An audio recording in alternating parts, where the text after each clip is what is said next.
SDM काजल सिंह अपनी साधारण पीले रंग की साड़ी में स्कूटी पर सवार होकर तेजी से अपनी सहेली की शादी में जा रही थी। न कोई सरकारी गाड़ी, न कोई सुरक्षा, बस एक आम लड़की की तरह स्कूटी चलाते हुए। जैसे ही वह हाईवे पर पहुंची, सामने पुलिस की बैरिकेडिंग दिखी। 3-4 पुलिसकर्मी सड़क पर खड़े थे और बीच में वर्दी में दारोगा रमाशंकर यादव मौजूद था। काजल को आते देख उसने हाथ के इशारे से रुकने को कहा। वह लड़की स्कूटी साइड में लगा। दारोगा की आवाज में रोब था। कहाँ जा रही हो? उसने सवाल किया। मेरी सहेली की शादी है, वहीं जा रही हूं, काजल ने शांत लहजे में जवाब दिया। दारोगा ने उसे सिर से पांव तक घूरा, फिर मुस्कुराते हुए बोला, अच्छा तो शादी में जा रही हो, लेकिन हेलमेट नहीं पहना और स्कूटी भी बहुत तेज चला रही थी। चलो चालान भरना पड़ेगा। उसने चालान बुक निकालते हुए कहा। काजल समझ गई कि यह सिर्फ एक बहाना था। वह बोली, सर मैंने कोई नियम नहीं तोड़ा है। अरे मैडम, हमें कानून मत सिखाओ, दारोगा ने रूखे अंदाज में कहा। फिर उसने साइड में खड़े एक सिपाही की तरफ देखा और काजल की ओर झुकते हुए फुसफुसाया, ऐसे नहीं मानेगी, इसे तरीका सिखाना पड़ेगा। अचानक दारोगा ने जोरदार थप्पड़ काजल के गाल पर जड़ दिया। बहुत सवाल पूछती है, जब पुलिस कुछ कहे तो चुपचाप मान लेना चाहिए। दारोगा की यह बात सुनकर काजल का सिर एक पल के लिए झटका खा गया, लेकिन उसने खुद को संभाल लिया। उसकी आंखों में गुस्से की चिंगारी थी। दारोगा ठहाका मारकर हंसा और अपने साथियों से बोला, अभी भी अकड़ बाकी है, लगता है इसे अच्छे से सिखाना पड़ेगा। एक सिपाही आगे बढ़ा और बोला, मालिक थाने ले चलें, वहां आराम से मामला देख लेंगे। दारोगा ने सिर हिलाया। हाँ, इसे थाने ले चलते हैं, तब समझ आएगा कि पुलिस से कैसे बात की जाती है। एक सिपाही ने काजल का हाथ पकड़कर खींचा। चल जीप में बैठ। काजल ने अपना हाथ झटका और गुस्से से बोली, हिम्मत मत करना। दारोगा का पारा चढ़ गया। उसने अपने एक आदमी से कहा, इसका घमंड तोड़ो। एक सिपाही आगे बढ़ा, काजल के बाल खींचे और जबरदस्ती घसीटने की कोशिश की। दर्द से काजल करा उठी, लेकिन उसने अब भी अपनी पहचान छुपाए रखी। वह देखना चाहती थी कि यह लोग कितनी गिरी हुई हरकत कर सकते हैं। तभी एक पुलिस वाले ने गुस्से में उसकी स्कूटी को लात मार दी। बड़ी आई शरीफ बनने, अब तेरा खेल खत्म।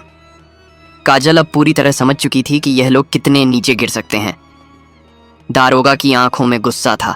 उसने जोर से चिल्लाकर कहा, बहुत देखे हैं, तेरे जैसे अकड़ू लोग पुलिस से भिड़ेंगे, अभी औकात दिखाता हूं। कल रही ले चलो इसे थाने, वहीं समझाएंगे।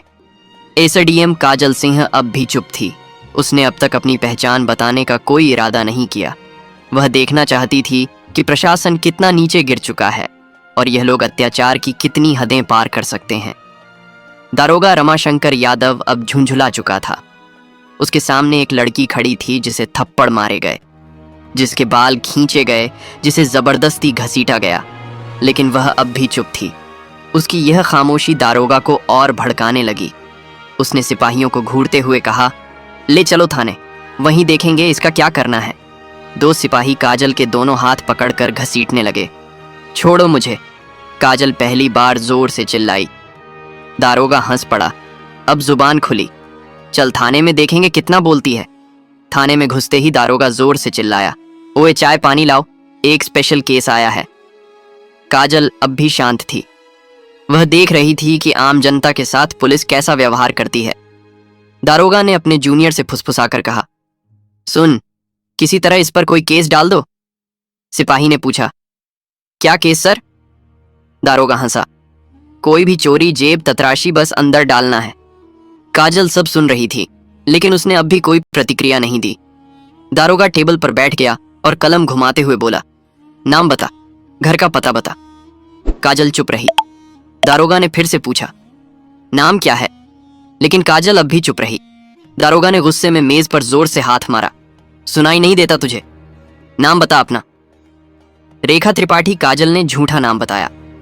दारोगा हंसा, बहुत समझदार है तू, लेकिन ज्यादा चालाकी मत कर वरना बड़ी गलती होगी। काजल को जबरदस्ती लॉकअप में डाल दिया गया, एक गंदा बदबूदार कमरा जहां पहले से 2 महिलाएं बैठी थीं। क्या किया तूने? एक औरत ने पूछा। कुछ नहीं, काजल ने हल्की मुस्कान दी। अब वह देख रही थी कि प्रशासन कितना गंदा हो चुका है। अगर एक एसडीएम तक को बिना सबूत इस तरह अंदर किया जा सकता है तो आम जनता का क्या हाल होता होगा। काजल अब लॉकअप के अंदर थी। वह बस देख रही थी, सुन रही थी और प्रशासन की गिरी हुई हालत को समझ रही थी। वह हर हरकत पर गौर कर रही थी। उधर दारोगा ने एक फर्जी रिपोर्ट तैयार करवाई। इस पर चोरी और ब्लैकमेलिंग का केस डाल दो। उसने फाइल को ठोकते हुए कहा। सिपाही झिझक गया। लेकिन सर, बिना सबूत के दारोगा हंस पड़ा। सबूत इस थाने में सबूत बनाए जाते हैं। थोड़ी देर बाद एक सिपाही आगे बढ़ा और जोर से काजल के कंधे पर धक्का मारा। काजल दीवार से टकराई, लेकिन उसके चेहरे पर डर का नामो निशान तक नहीं था। दारोगा ने हाथ उठाया और थप्पड़ मारने ही वाला था कि रुक जाओ। दरवाजे पर एक पुलिस अधिकारी खड़ा था। दारोगा ने पलटकर देखा। नीरज तिवारी थाने में उसकी छवि एक ईमानदार अफसर की थी। उसने लॉकअप में बंद महिलाओं को देखा। उनकी हालत देखकर उसके माथे पर शिकन पड़ गई। ये सब क्या हो रहा है? उसने सख्त आवाज में पूछा। दारोगा रमाशंकर मुस्कुराया। कुछ नहीं सर, एक सड़क छाप लड़की ज्यादा होशियारी दिखा रही थी। बस जरा सबक सिखा रहे हैं। नीरज तिवारी की नजर काजल पर पड़ी। उन्होंने गौर से उसे देखा। उसके हाव भाव किसी साधारण महिला जैसे नहीं थे। इसका जुर्म क्या है? नीरज तिवारी ने सख्त लहजे में रमाशंकर से पूछा। रमाशंकर हड़बड़ा गया। सर, इसने चेकिंग के दौरान बदतमीजी की थी। नीरज तिवारी को कुछ गड़बड़ लगी। उसने काजल की तरफ देखा। तुम्हारा नाम क्या है? काजल अब भी शांत रही। दारोगा रमाशंकर हंसते हुए बोला। सर, ये तो अपना नाम तक नहीं बता रही। अब नीरज तिवारी पूरी तरह सतर्क हो गया था। ठीक है, इसे दूसरी कोठरी में डालो। उसने सिपाही को आदेश दिया। रमाशंकर हैरान रह गया। सर, लेकिन मैं खुद देखूंगा कि ये कौन है, नीरज तिवारी ने सख्ती से कहा। नीरज के आदेश पर काजल को दूसरी कोठरी में डाल दिया गया। सिपाही हड़बड़ाते हुए अंदर आया और धीरे से बोला। सर, वो क्या हुआ? कौन है? रमाशंकर झुंझुला उठा। सिपाही ने कांपते हुए कहा। सर, डीएम साहब। रमाशंकर का चेहरा सफेद पड़ गया। नीरज तिवारी भी चौकन्ना हो गया। अब मामला बहुत बड़ा हो चुका था। डीएम साहब ने थाने में कदम रखा। उनकी आंखों में गुस्सा था। उन्होंने सीधे रमाशंकर की ओर देखा और कड़क आवाज में पूछा। दारोगा रमाशंकर, ये सब क्या चल रहा है यहाँ? रमाशंकर घबरा गया। सर, कुछ नहीं, बस एक मामूली केस था। डीएम साहब ने टेबल पर पड़ी काजल की फाइल उठाई और ध्यान से पढ़ी। उनका माथा सिकुड़ गया। फिर उन्होंने काजल की ओर देखा। इस महिला पर 420 और ठगी का केस। डीएम साहब की आवाज गूंज उठी। उन्होंने रमाशंकर की ओर घूर कर देखा। क्या सबूत है? रमाशंकर अब पूरी तरह फंस चुका था। डीएम साहब ने काजल की ओर देखा और सीधा सवाल किया। आपका नाम? काजल ने हल्की मुस्कान दी। फिर पहली बार अपना असली नाम बताया। काजल सिंह, एसडीएम। पूरा थाना हक्का बक्का रह गया। रमाशंकर के हाथ पैर कांपने लगे। सारे पुलिस वाले चौंक कर खड़े हो गए। रमाशंकर के पैरों तले जमीन खिसक गई, जिसे वह ठग समझकर फर्जी केस में फंसा रहा था। वह खुद एसडीएम निकली। थाने के सारे पुलिसकर्मी सन्न रह गए। डीएम साहब ने रमाशंकर को घूरते हुए कहा। दारोगा रमाशंकर, तुम्हारी हिम्मत कैसे हुई? एसडीएम मैडम पर झूठा केस डालने की हिमाकत करने वाला रमाशंकर कुछ बोलने ही वाला था कि सर, मैंने पहले ही कहा था कि कुछ गड़बड़ है। नीरज तिवारी की तेज आवाज गूंजी। अब रमाशंकर पूरी तरह अकेला पड़ चुका था। काजल ने अपना असली रुख दिखाया। उन्होंने शांत लेकिन सख्त आवाज में कहा। दारोगा रमाशंकर, तुम सस्पेंड हो। तुम्हारे खिलाफ विभागीय जांच होगी और तुम पर केस दर्ज किया जाएगा। रमाशंकर के होश उड़ गए।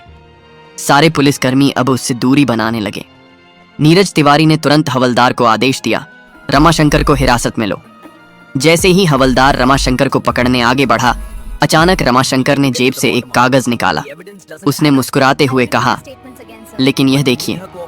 उसने वह कागज हवा में लहराया। डीएम साहब और एसडीएम काजल ने उसे ध्यान से देखा। रमाशंकर थका लगाते हुए बोला, यह रहा मेरा ट्रांसफर ऑन ऑर्डर।